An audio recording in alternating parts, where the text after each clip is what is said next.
stress there is no ongoing threat to the public. NBC News national law enforcement and intelligence correspondent Tom Winter joins me now on set. And Tom, I know you just got some updates. You've been talking to people. What do we know? Yeah, myself and my colleagues, Kelly O'Donnell, Jonathan Dienst, reporting this out this afternoon. And so a couple of new pieces of information. Apparently this group had access to firearms as well as a firearms shooting range. And so that's something that was obviously concerning, that goes into a bit of the calculus as to why, if you hear a potential date, you reference the Pumpkin Day reference, obviously it's Halloween. If they have access to firearms or a shooting range, is that an opportunity then to get involved and to perhaps make arrests, even though the investigation remains ongoing? Still no sense at this hour of any sort of what the targets could have been.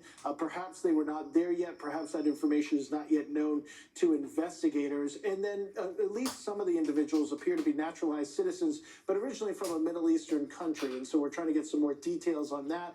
I think sometimes people want to know the background of these individuals. We've seen people from all different backgrounds be involved in these types of terror-related arrests and attacks. So that's something, obviously, we're trying to get some more details on.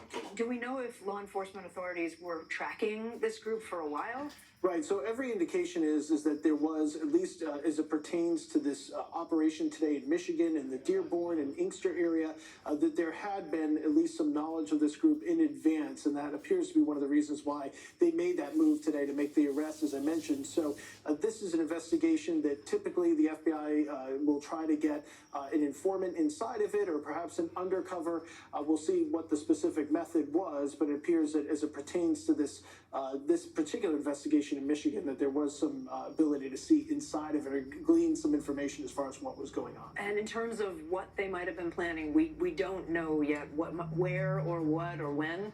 That's exactly right. And so I think this investigation, had it not been for the tweet from the FBI director this morning, I wonder how much we would have known about it or known that it was public. But obviously at that point, they chose to publicize this investigation. The other thing is, if there wasn't a reference to Halloween in the form of that Pumpkin Day, would there have actually been arrests today? Would they have let this go on a little bit further?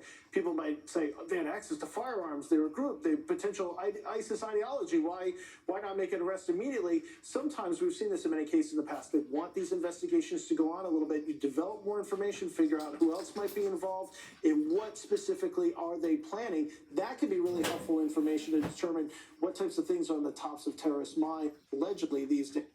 That's something as well. All right, Tom Winter for us. Tom, thank you so much. Yeah. There is more breaking news this hour. A federal judge has ruled that the Trump administration must distribute money for the SNAP food assistance program, quote, as soon as possible. That comes as the USDA said that funding for that SNAP program was set to expire tomorrow because of the federal government shutdown, which is now in day 31.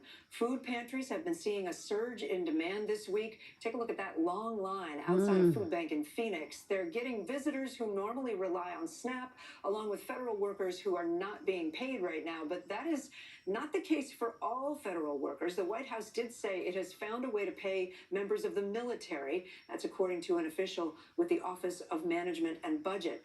And as the Senate leaves Washington, D.C. for the weekend, President Trump is calling on Republicans to push through with an extreme rule change in order to reopen potentially the government. Let's bring in NBC News Capitol Hill correspondent Melanie Zanona. Melanie, I just laid out a lot of things happening today. Let's talk about this federal ruling in a federal court, and what does that mean for people who rely on food assistance called SNAP?